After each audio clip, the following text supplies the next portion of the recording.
হে everyone, আজকে আমরা একটু বের হলাম বান্দরবন ক্যান্টনমেন্ট অ্যান্ড এর আশেপাশের এরিয়াটা একটু ঘুরে দেখার জন্য। বান্দরবন ক্যান্টনমেন্টের স্পেশালি সুইমিং পুলটা কিন্তু আমার কাছে বেশ লেগেছে। শুধু সেনাবাহিনীতে কর্মরত সকল কর্মকর্তা অ্যান্ড তাদের পরিবারবর্গের জন্য এই সুইমিং পুলটি ইউজ করার পারমিশন রয়েছে। এখানকার সুইমিং পুলটি কিন্তু মোটামুটি বেশ বড়। সুইমিং পুলের পাশে কিন্তু স্টিম বাথেরও ব্যবস্থা রয়েছে। এখান থেকে বের হয়ে আমরা হাঁটতে ছিলাম আশেপাশের এরিয়াটা একটু ঘুরে দেখার জন্য। সাডেন কিছু দূর যাওয়ার পরে চোখে পড়ল একটা পার্ক।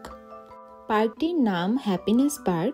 পার্কটির নাম হ্যাপিনেস পার্ক হলেও ভিতরে প্রবেশ করার পর আমার হ্যাপিনেস পার্ক কম আর হরর পার্ক বেশি মনে হচ্ছিল। অনেস্টলি স্পিকিং, এই পার্কটির নাম আমি আগে কখনো কারো মুখে শুনিনি, আর আমি ইউটিউবে আর কোনো ফেসবুক পেজেও এই পার্কটি নিয়ে কোনো ভিডিও দেখিনি। আর তাই বলতে গেলে আমি ফার্স্ট টাইম এটি নিয়ে ভিডিও করছি। বাহির থেকে দেখতে এটি বেশ স্বাভাবিক পার্কই মনে হচ্ছিল, আর পার্কটির ভিতরে ভিজিটের পরে কিছুটা অবাক হলাম। পার্কটির ভিতরে প্রবেশ করে মনে হলো যে অনেক দিন যাবৎ এখানে কারো আসা যাওয়া নেই। একদম নিরিবিলি টাইপের একটি পার্ক। এটি মেইনলি সেনাবাহিনী নিয়ন্ত্রিত। এখানে কিন্তু ফিশিংয়েরও ব্যবস্থা রয়েছে, কয়েকটা পুকুরও রয়েছে এখানে।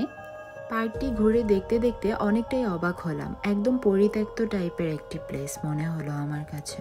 আর প্রতিটি পুকুরের সামনে সেপারেটলি নাম খোদাই করা রয়েছে। আর এখানে সিঁড়ি থেকে নিচে নেমে কয়েকটা খামার টাইপ করা আছে। আর সিঁড়ি থেকে কিছু দূর নামার পরে কেমন যেন গা ছমছম করছিল, তাই আর আমরা নিচে নামিনি। মেইনলি আমরা ছাড়া এখানে একজন লোকও ছিল না।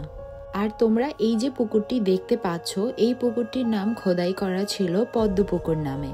পার্কটি ঘুরে দেখার সময় কেমন যেন গুজবাম্পস হচ্ছিল। আমার কাছে মনে হচ্ছিল কোনো বাংলা হরর মুভিতে যেমন আমরা দেখতে পেতাম ঠিক তেমন। আর তোমরা দেখতেই পাচ্ছ এই বোর্ডটিতে হাঁসের খামারে হাঁসের সংখ্যা দেয়া রয়েছে, বাট এখানে আমরা আর হাঁস দেখতে পাইনি, মেবি আগে ছিল। আর এই পুকুরটির নাম হচ্ছে মায়া পুকুর। নামগুলোও কেমন অদ্ভুত, তাই না? হাঁটতে হাঁটতে কিছু দূর সামনে যাওয়ার পর আমরা দেখলাম যে এখানে বসার জন্য বেশ ভালো স্পেসও রয়েছে। আর তোমরা দেখতেই পাচ্ছ যে বেঞ্চগুলো দেখে মনে হচ্ছিল অনেক দিন যাবৎ কারো আসা যাওয়া নেই এখানে, তাই ক্লিনও করা হয় না। বান্দরবনে এসে আমরা অনেকগুলো সুন্দর সুন্দর প্লেস ভিজিট করেছি, বাট এই পার্কটিতে ভিজিট করা একদম আনএক্সপেক্টেড ছিল।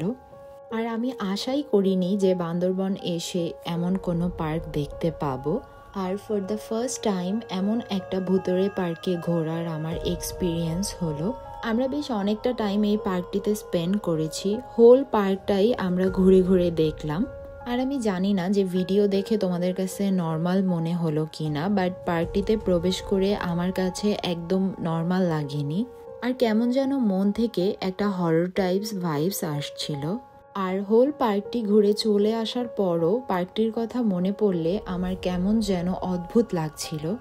আর অনেকটা টাইম পার্কটি ঘুরে দেখার পর আমরা চিন্তা করলাম যে একটু পরেই সন্ধে হয়ে যাবে, তাই আর বেশিক্ষণ এখানে না থেকে আমরা বের হয়ে গেলাম। আর সত্যি বলতে আমাদের একটু একটু ভয় করছিল। আর পার্কটির নাম হ্যাপিনেস পার্ক হলেও ছিটে ফোটা কোনো হ্যাপিনেস ভাইবসই আমরা পাইনি এখানে এসে।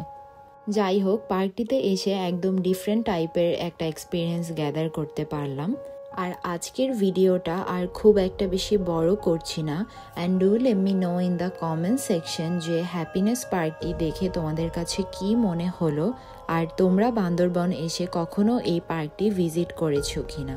তো আজকের মতো এখানেই বিদায় নিচ্ছি। আল্লাহ হাফেজ।